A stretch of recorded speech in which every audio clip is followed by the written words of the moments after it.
हवा हमारे लिए कितना जरूरी है। तो मोर क्लास सबसे पहला काम क्या है, हवा क्या हमारे हमारे लिए हवा क्यों जरूरी है, ये सब आपको पता ही होगा। अगर हम हवा ना हो तो हम थोड़ी देर भी हमारे लिए जीवित रहना मुश्किल होगा, क्योंकि अगर हम सांस ना ले सके ना तो हम जीवित नहीं रह सकेंगे।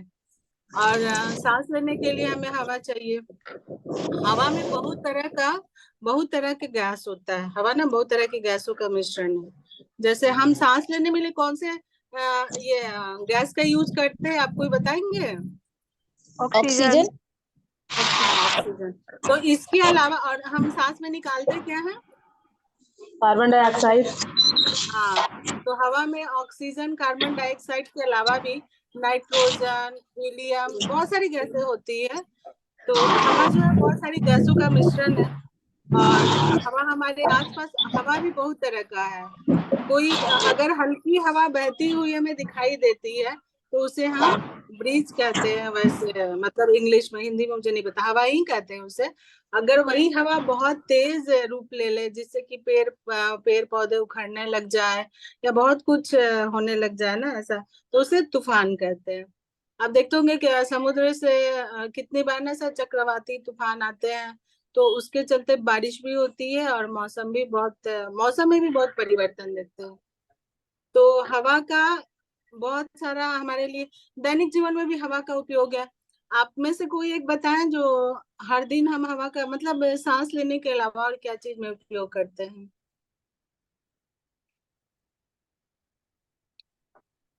कोई भी बताएं। साइकिल। हाँ, साइकिल में साइकिल हवा में भरते हैं। हाँ, और सबसे पहले तो आप नहा करके जो कपड़े बाहर डालते हैं ना, तो वो भी सुखाड़। हवा से, हाँ, हवा के ही कारण कपड़ा हमारा सूखता है। हवा लगता है तो फिर जो उसका पानी है वो वाष्पीकरण होकर के और कपड़ा सूख जाता है। तो दैनिक दैनिक उपयोग में हमारे भी हवा का बहुत जरूरत है। जब गर्मी लगती है तो फैन चलाते हैं, तो वो नेचुरल हवा तो नहीं है, लेकिन हवा हम जनरेट करते हैं या बहुत तरह से कुछ करते हैं। आप लोग खेती करते होंगे, तो जब धान होता है तो उसके ऊपर जो भूसा नहीं, जो मतलब कुछ भी हटाने के लिए जो रहता है उसका भूसा टाइप का चीज, उसके लिए भी आप लोग हवा का उपयोग करते होंगे ना, सूप से हटाते हैं या फिर आजकल तो वो आ गया है ना, हॉलर मशीन और बहुत सारा मशीन जिससे कि कर लेते हैं। लेकिन पहले ऐसा करते थे, धान का भूसा हटाने के लिए, गेहूं का भूसा हटाने के लिए, तो हवा दे करके उसको हटाते थे। तो इसके अलावा और दैनिक जीवन में कोई और हवा का उपयोग बताइए। आपने बताया साइकिल में हवा भरते हैं, फिर कपड़े सुखाने में यूज करते हैं, और क्या ही कुछ का करते हैं। अगर पानी में देखा होगा, जहाँ पर पानी और कभी नाव से पार करना हुआ, तो वहां पर भी हवा का ही उपयोग होता है। हवा के डायरेक्शन में जाएंगे तो नाव आपका अच्छे से चल के जाएगा। और हवा के कभी विपरीत जाना पड़ता है तो बड़ा हमें मेहनत करके नाव को चलाना पड़ता है, अगर मोटराइज नहीं हो, मोटर उसमें ना लगा हो तो बड़ा दिक्कत होगी, ऐसे वो चला के नाव ले जाने वाला हो तो।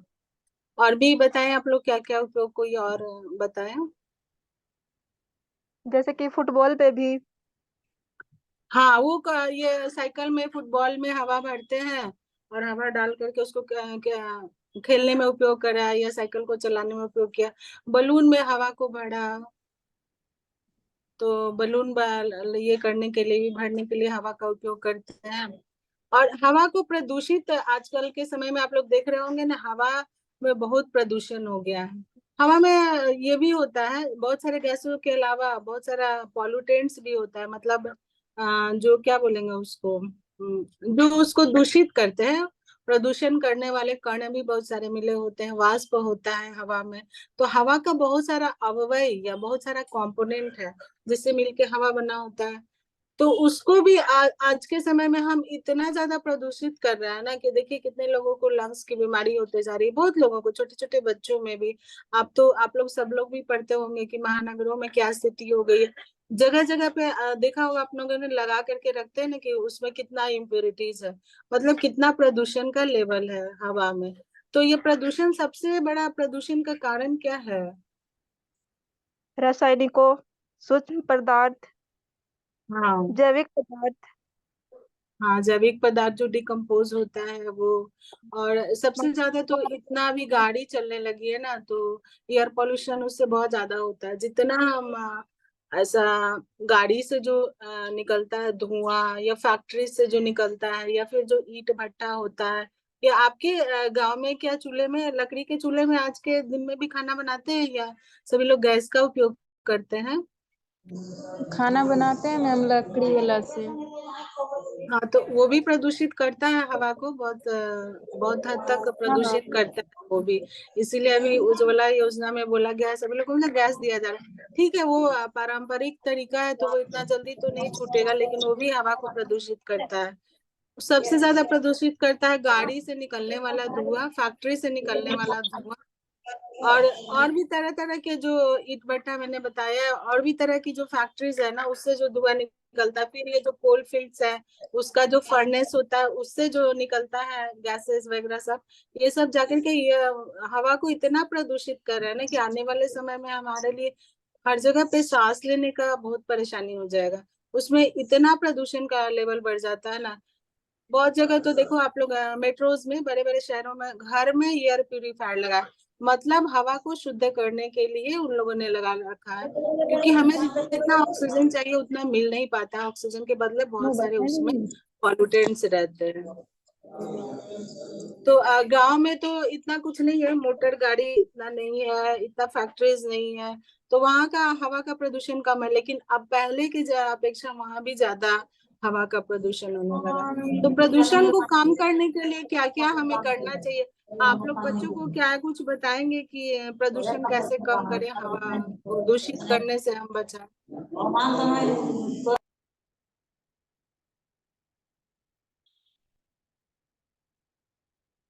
अच्छा, इसके लिए कोई आप लोग उन्हें सुझाव देंगे? बच्चों को खेल खेल में कुछ बताएंगे कि हवा को दूषित होने से कैसे बचाएं? नहीं। तो ये करना होगा कि जहां तक हो सके, हम अगर जरूरत नहीं है, थोड़ी दूरी हमें जाना है, तो हम साइकिल का उपयोग करें। मोटर या बाइक या कुछ कार या कुछ भी जो फ्यूल पे चलता है, डीजल पेट्रोल से चलता है, उसके बदले हम साइकिल का उपयोग कर लें। जितना हो सकता है, अगर बहुत थोड़ी दूरी है तो हम चल के ये कर लें, कवर कर लें। और ये भी ऐसे तो बना हुआ है सरकार के द्वारा नियम कि जो हवा हम छोड़ते हैं वातावरण में, उसे थोड़ा प्यूरिफाई करके तब हम छोड़े वातावरण में, कि वो ज्यादा गंदा ना करे हवा को। लेकिन उसके अलावा भी फैक्ट्रीज जो है, वो जो आबादी है, शहरी आबादी या कहीं की भी आबादी है, उससे थोड़ा दूर बनाने, ये सब भी नियम है, लेकिन इसका अच्छे से पालन हो नहीं पाता है। तो हम अपने तरीके से ही सबसे अपने ही आसपास शुरू करेंगे। दूसरी बात है कि पेड़ बहुत ज्यादा काट रहे हैं। अगर पेड़ नहीं रहेगा ना, आसपास पेड़ नहीं रहेगा, तो हमारा जो हम इतना कार्बन डाइऑक्साइड छोड़ते हैं, उसे ऑक्सीजन में कौन कन्वर्ट करेगा, कौन बदलेगा ऑक्सीजन में? पेड़ ही कम हो जाएंगे, तो हम सारा पेड़ काट करके खेत बना ले रहे हैं, या फिर उसके ऊपर बिल्डिंग्स बना दे रहे हैं। तो जब हवा ही हमारा मतलब कार्बन डाइऑक्साइड हम इतना निकालेंगे, और उसको कन्वर्ट करने के लिए ऑक्सीजन देने वाले पौधे ही नहीं रहेंगे, तो हवा तो अपने आप दूषित हो जाएगा ना। तो उसके लिए भी हमको बचाव करना पड़ेगा। तो जितना हो सके अपने आसपास जो भी खाली जगह है, या जो उपयोग में नहीं आने वाला जगह है, उन सब जगह पर पौधों को लगाने का हमें कोशिश करनी चाहिए, कि जितना हो सके हम प्लांटेशन या पौधारोपण करें। आप लोग के इलाके में पौधारोपण होता है क्या सरकार की तरफ से? या फिर आप लोग अगर जगह है तो ऐसा बागवानी करते हैं, या बच्चों को बताते हैं कि अपने आसपास पौधे लगाएं? Yes ma'am. अच्छा, लगाते हैं आप लोग पौधे? और आपके यहाँ भी ऐसा खेतों में भी जला देते हैं क्या, वो काटने के बाद धान को या कुछ को? तो वो सब चीज भी रोके। पुआल को ऐसे हाँ। छोड़ देना चाहिए ताकि जो उससे गल के जो खाद बनता है जलावन से नहीं हो पाता है।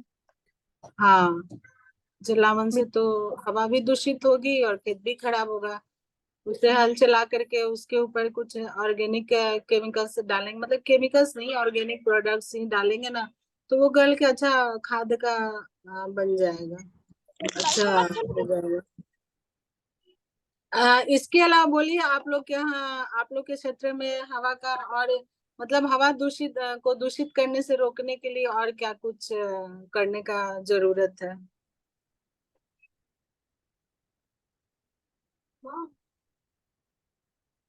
धूल से भी, धूलकण जब गर्मी के दिनों में इतना धूल उड़ता है ना, धूलकण से भी हवा बहुत दूषित होता है, जो हमारे सांस लेने में हमें कठिनाई करता है। तो उसको तो बहुत जहाँ पर बहुत बड़े पैमाने पर खेत है या कुछ है, तो उसको रोक नहीं सकते। गाड़ियों के कारण भी धूल उड़ता ही है, सड़क पे जो डस्ट है, जब गाड़ी वहां से क्रॉस करता है तो धूल उड़ता है, बहुत ज्यादा धूल उड़ता है। तो ये सब कुछ मिलकर के हवा को बहुत दूषित कर दिए हैं। जंगल में आग लग जाता है, कहीं पर अपने आप भी आग लग जाती है। यहाँ भी आप देखे होंगे और बाहर में भी ऐसा होता है। तो जंगल का आग जब जलता है तो वो कितना ज्यादा कार्बन डाइऑक्साइड प्रोड्यूस करता है, बहुत ज्यादा उत्सर्जित करता है कार्बन डाइऑक्साइड। तो बहुत बड़े पैमाने पर वो हवा को दूषित करता है। और तापमान बढ़ने से ये हवा, जंगल में आग लगी जा रहा है, तापमान बढ़ता है तो जंगल में आग लग जा रहा है, उसके कारण कार्बन डाइऑक्साइड निकलता है और हवा बहुत बड़े पैमाने पे दूषित हो रहा है। तो ये सबका सबसे बड़ा कारण है ना कि हम जो ये पूरा वर्ल्ड वाइड ये जो ऐसा क्लाइमेट चेंज हो रहा है ना, वातावरण परिवर्तित हो रहा है, उस सबका बहुत सारा ये सब कारण है कि इसके कारण ये सब हो रहा है। तो हवा को सबसे ज्यादा, हमें हवा को दूषित होने से, सारे ही रिसोर्सेज जो नेचुरल रिसोर्सेज है ना, प्राकृतिक संपदा जो है, उसको बचाने का हमें जरूरत है। सब कुछ ही दूषित होने लगा है, पानी दूषित हो रहा है, हवा दूषित हो रहा है, सब कुछ दूषित हो रहा है। लेकिन सबसे ज्यादा हवा पे इम्पैक्ट पड़ रहा है, सबसे ज्यादा असर हवा दूषित हो रहा है, जिसके कारण बहुत सारी परेशानियां हो रही हैं बहुत से लोगों के लिए में। आप ये देखते हो कि आपके आसपास के एरिया में से लोगों को खांसी भी हो जाता है, बहुत सारे लोगों को। तो वो दूषित हवा का ही कारण है कि बहुत बार है ना, उन्हें ऐसा लंग्स में प्रॉब्लम होने लगता है। कितने लोगों को खांसी हो रही है तो कितने दिनों तक होती रहती है। जलावन आग जला के गर्मी के दिनों में वो सेकते भी है ना, गर्मी सॉरी, जाड़े के दिनों में सेकते हैं। आग जला करके आप लोग गर्मी करते हैं ना घर में। अभी तो ठंड के दिनों में तो बहुत ही अच्छा लगता है, हर थोड़ी थोड़ी गांव में हर थोड़ी थोड़ी जगह पे लोग एक साथ इसी बहाने इकट्ठे होते हैं और आग सेकते हैं, तो अच्छा लगता है देख के। अभी भी आप लोग हाँ के यहाँ तो अच्छा तो होता ही होगा। हाँ अच्छा तो लगता है, लेकिन अगर बंद कमरे में कोई और आग जला हाँ, करके ऐसे ना सो जाए, या कभी होता है कि रूम बंद कर लिया और नीचे आग जलाया है, कुछ जो सिकते सिकते रह गए, तो इतना ज्यादा कार्बन डाइऑक्साइड प्रोड्यूस कर देगा ना कि आदमी कितने बार हाँ, बेहोश हो इसीलिए जाते हैं। खुले में ही उसको से वो जला के तब आग। हाँ, जला करके ताप करके और फिर अपना उसको बुझा करके जाए।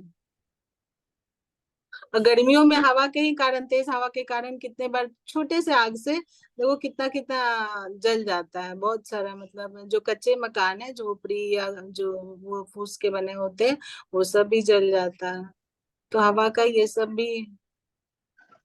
जैसे कुछ लोग सुना था पहले, सुनते कोयला जला के अंगीठी जला के उसको रूम में रखा और फिर रात में सो गए, तो उससे जो एयर जो भी हुआ उससे सांस लेने में दिक्कत हुई और फिर प्रॉब्लम हो जाती थी उन लोगों को, इसलिए बंद हम्म। कमरे में नहीं। बंद कमरे में नहीं जलाना चाहिए। हमें जितना हो सके हवा को साफ करने के लिए, हमें उसमें जो भी दूषित करने वाले पदार्थ है ना, उन्हें उत्सर्जित करने से रोकना होगा जितना हो सकता है। जितने अपने स्तर पे कोशिश करें, छोटे स्तर पे ही शुरुआत करें और उस उत्सर्जन को रोके तो बहुत अच्छा होगा। क्योंकि हवा में सारा कुछ ही हमें चाहिए, सारा कार्बन डाइऑक्साइड चाहिए, ऑक्सीजन चाहिए। हवा में सबसे ज्यादा आज गीता जी जुड़ी है कि नहीं? गीता जी जुड़ी हैं? नहीं लगता है, चली गई। हाँ, गीता जी, उनकी तबीयत ठीक निर्मला नहीं जी। थी। हाँ, निर्मला अच्छा जी, अच्छा, सुनीता जी हमारे साथ जुड़ी हुई हैं। निर्मला जी, हवा में कौन से गैस का सबसे ज्यादा प्रतिशत होता है, परसेंटेज? ऑक्सीजन। नहीं नहीं, ऑक्सीजन नहीं होता। नाइट्रोजन। हाँ, नाइट्रोजन होता है। ऑक्सीजन नहीं होता, नाइट्रोजन होता है। तो ये सारे हवा में जितने भी गैसेज है ना, वो सबको चाहिए, लेकिन जिस जिस ये में चाहिए, रेशियो में चाहिए, जिस प्रतिशत में चाहिए ना, वो हम बिगाड़ रहे हैं। हवा में जितनी भी गैसेज है, जैसे आप इनर्ट गैसेज हैं, तो वो सब भी है, हीलियम, नियॉन, आर्गन, कैप्टन, जेनन। ये ऊपर में जो बलून देखते होंगे आप, उड़ जाता है, मतलब हाथ में छोड़ा और वो उड़ जाता है बलून। तो उसमें कौन सा गैस डाल के रखते हैं? उसमें हवा सिर्फ नहीं भरते, उसमें गैस भरते हैं। तो गैस के कारण वो बलून ना, हाँ हीलियम गैस। हाँ, कोई भी ले मिनट गैस उसमें डाल देते हैं, तो वो हवा में वो ना उड़ता है, क्योंकि वो हवा से हल्का होता है, इसलिए वो उड़ता है ऊपर की तरफ, आपको दिखेगा कि जा रहा है।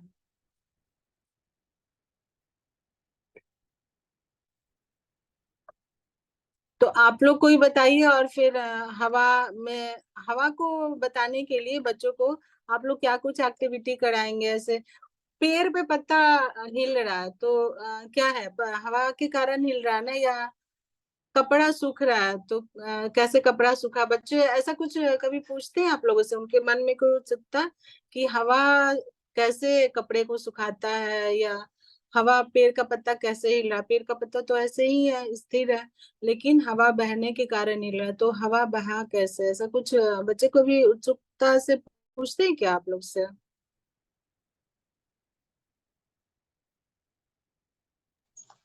या आप लोग उन्हें यस कैसे पढ़ाएंगे? जी मैम, हम लोग बिल्कुल ये कोशिश करते हैं कि हम उनके जो आपसी दिनचर्या उनसे रिलेटेड ही उनको समझाएं, ताकि वो अच्छे से समझ सके। अच्छा अच्छा।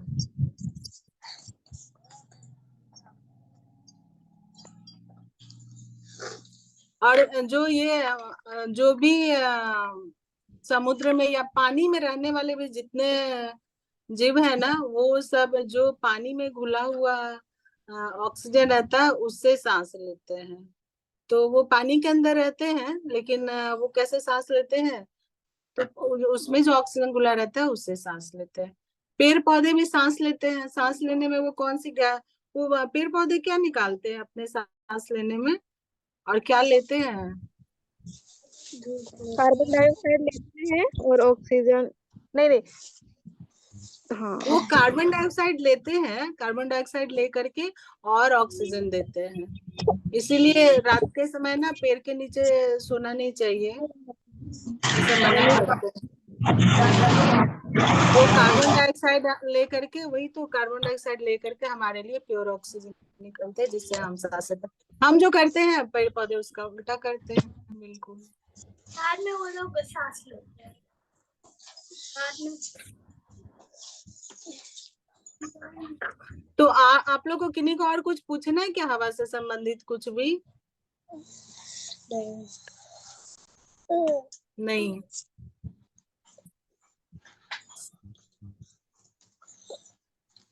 और कितने देर का क्लास बचा हुआ है? किन्हीं को भी कुछ पूछना हो, या पिछले क्लास का भी कुछ हो, तो आप लोग पूछिए अभी प्लीज। हमारे हवा पास तो सिर्फ बहुत छोटा। 8 मिनट बचे हैं मैम, और आप सभी ज्ञानदूत से रिक्वेस्ट है कि इस टॉपिक से रिलेटेड कुछ भी अगर डाउट है कि ये बहुत ही इम्पोर्टेंट टॉपिक है, एयर, हवा, जो कि हमारे लिए बहुत ही महत्वपूर्ण है, उसके बिना तो रह नहीं सकते। तो बच्चों के मन में कुछ भी सवाल आते हो, किस तरह के सवाल आते हैं? क्या बच्चे आपसे कुछ पूछते हैं कि मैम ये क्या होता है, हम क्यों सांस लेते हैं? इस तरह के कुछ क्वेश्चंस आते हैं क्या? तो वो भी शेयर कीजिए, या आपको कोई भी डाउट है तो जरूर पूछिए, या फिर किसी पुरानी मैम की जो भी क्लास थी उससे रिलेटेड कुछ भी डाउट है तो कृपया जरूर पूछें।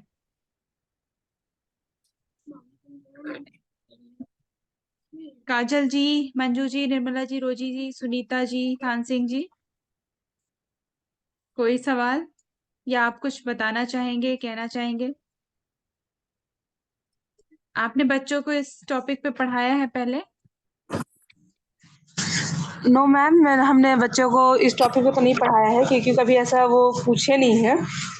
और 5वीं तक की क्लास के बच्चे तो ये चैप्टर जल्दी ऑब्जर्व नहीं करते, खेलने कूदने में मगन रहते हैं। हाँ, बट एक्टिविटी के थ्रू हम उनको इसके बारे में बताते हैं कि हम जो सांस लेते हैं ऑक्सीजन, तो उसे हम क्या बोलते हैं, या फिर हम जो छोड़ते हैं उसे क्या बोलते हैं, एक साइंस के भाषा में बोल सकते हैं इसको, अच्छा। नॉर्मल एक्टिविटी के तौर पे।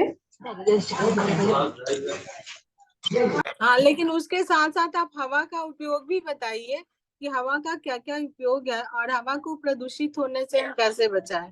हाँ, तो जी उन्हें आप जी खेल खेल में ये सारी बातें बता सकती हैं। आपके आसपास जो कुछ है ना उसी से बता सकते हैं, जैसे कपड़े जी। सुखाना हुआ और भी बहुत सारी बातें। आप बोले ना हवा को ये बॉल में भर के खेलते हैं, सारे बच्चे साइकिल चलाते ही हैं, बॉल फुटबॉल खेलते ही हैं, तो हवा को डाला तो उससे आपका चल रहा बलून में हवा भरते हैं। ऊपर बलून उड़ने वाला जो बलून है जो हवा में जाकर के रुक जाता है, वैसा वाला बलून में कौन सा गैस भरते हैं, ये सारी बातें आप उन्हें बताएं। और फिर सबसे पहले और उन्हें मतलब बहुत जरूरी है जो ये भी बताएं, बचपन से ही आदत होनी चाहिए हर आदमी की, तो बड़े होकर के भी इस बात को समझेंगे कि हवा के प्रदूषित होने से हम कैसे रोक सके। उस उसके लिए हम उन्हें बचपन से ही आदत डालें कि हवा प्रदूषण को रोके। और ये आदत रहेगी तो बड़े हो करके भी ना वो सेंसिबल रहेंगे, मतलब समझेंगे कि नहीं हम कम से कम हवा का प्रदूषण में अपना सहयोग करें, मैंने नहीं करें हम हवा को प्रदूषित। तो उसके लिए जो भी कदम उठा सकते हैं घर से ही शुरुआत करें, अपनी जिंदगी में छोटी छोटी शुरुआत कर करके और हवा के प्रदूषण को रोकें। मतलब एयर पॉल्यूशन को रोकना भी बहुत जरूरी है, हवा के बारे में जानने के साथ साथ एयर पॉल्यूशन को रोकना भी बहुत जरूरी है। ये बात भी आप बच्चों को बताएं। एज ए टीचर हम सबका रिस्पॉन्सिबिलिटी है ना कि एक अच्छा सोसाइटी बनाए, मतलब एक रिस्पॉन्सिबल समझदार बच्चों को बड़ा करे, ये चीज। तो आप लोग हर प्रदूषण को रोकने के लिए उन्हें बताएं जरूर, चाहे जल का प्रदूषण हो या हवा का प्रदूषण हो, जितना हो सकता है अपने आपके आसपास भी कोई बड़ा भी अगर ऐसा कर रहा है तो आप उन्हें बता सकते हैं कि देखो ऐसे होता है, तो हमें जितना हो सकता है, क्योंकि बहुत लोगों को नहीं पता होता ना, वो सोचते हैं कि ठीक है हम ऐसा कर दिए तो क्या ही हो गया, इससे कुछ ज्यादा ही फर्क पड़ता है। लेकिन उन्हें अब दिखाएं कि फ्यूचर में ये सब कुछ हो सकता है तो वो भी समझेंगे शायद।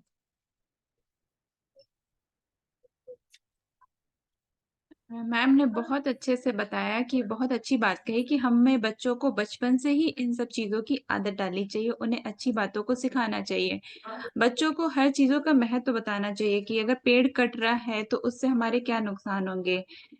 बच्चा बोलेगा अरे एक पेड़ कट गया तो क्या होगा, लेकिन उसे बताएं कि एक एक करके बहुत से पेड़ कटेंगे और हम सांस जो लेते हैं ऑक्सीजन से लेते हैं, कहाँ से मिलती है, उनको ये सब चीजें बताएं। सभी लिविंग थिंग जो सजीव चीज हैं उनको वो सांस लेते हैं, उनको ऑक्सीजन चाहिए, तो इन सब चीजों का महत्व उन्हें बताएं कि कहाँ से आती है, कैसे आती है, उसको कैसे प्रदूषित होने से बचाना है, उनको कैसे साफ सुथरा, मतलब हमें ऑक्सीजन चाहिए तो कहाँ से मिलेगी। तो बचपन से ही छोटी छोटी चीजों को बताने से जब बड़े होंगे तो वो इन सब चीजों के महत्व को समझेंगे और उनकी आदत में ये चीजें रहेंगी। जैसे जल प्रदूषण को कैसे बचाना है, को प्रदूषित होने से जल को, पानी को, जैसे होता है ना कहीं अगर नल खुला है तो पानी बह रहा है तो उसको बंद करना चाहिए, उसको सिखाना चाहिए बच्चों को कि किसी भी चीज का वेस्ट नहीं करने देना है। हाँ, सारी प्राकृतिक संपदा ना सीमित है, असीमित नहीं है। हम उसका जो है हमारे पास उसको ही बचा करके रखना है कि हमारी अगली पीढ़ी को भी हम अच्छा कुछ सौंप सके। तो सीमित साधनों का तो सही उपयोग होना ही चाहिए ना, तभी तो हम आगे भी उसका उपभोग कर सकेंगे, यूज कर सकेंगे। चलिए, आप लोग में से किसी को कुछ पूछना है या कुछ बताना है?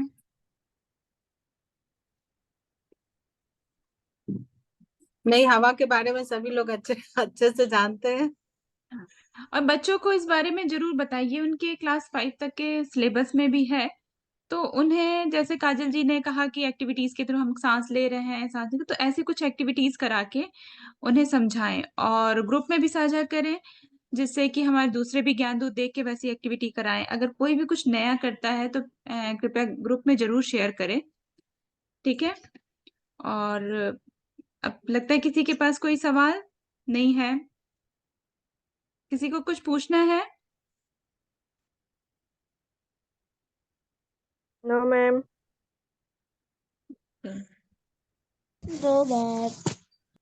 No ma'am. ठीक है, तो ये बहुत छोटा सा टॉपिक है लेकिन बहुत ही इम्पोर्टेंट है, ठीक है। तो हवा सांस लेने के लिए जरूरी है और बहुत सी चीजों के लिए जरूरी है। जिंदगी की शुरुआत ही यही से है, तो बस बहुत ज्यादा इम्पोर्टेंट है ये हवा हमारे लिए यार। तो इसके महत्व को बच्चों को जरूर समझाएं, ठीक है। और फिर ये सेशन एक ही सेशन है, ठीक है। तो मैम का बहुत बहुत धन्यवाद, और हमारे बाकी सभी ज्ञान दूत को बहुत बहुत धन्यवाद, और उन्हें इस आने वाले वर्ष की बहुत ढेर सारी शुभकामनाएं। सबके जीवन में जो भी जब तुमने सोचा है सफलता मिले उस कार्य में, सबकी ज्ञानशाला अच्छे से चले, ठीक है। ढेर सारी शुभकामनाएं। मैम का भी बहुत बहुत धन्यवाद। संडे मैम आज थोड़ा बिजी थी, मैम ने बोला कि मुझे थोड़ा लेट होगा, और लेकिन अच्छा लगता है मैम भी हमारे लिए समय निकालती हैं, तो मैम का बहुत बहुत धन्यवाद। और हम चाहेंगे ज्ञान दूत हमारी निर्मला जी मैम को धन्यवाद करें। निर्मला जी।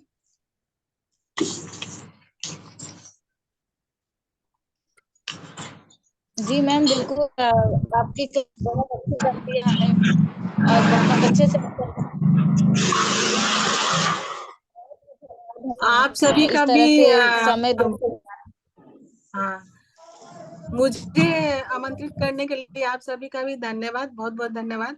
और आने वाला साल सभी का हम इस तरह ही मतलब बहुत कुछ सीखे सिखाए एक दूसरे को। आप बच्चों के लिए इतना कुछ कर रहे हैं, बहुत बड़ी बात है, और हम एक दूसरे के साथ सीखे सिखाए।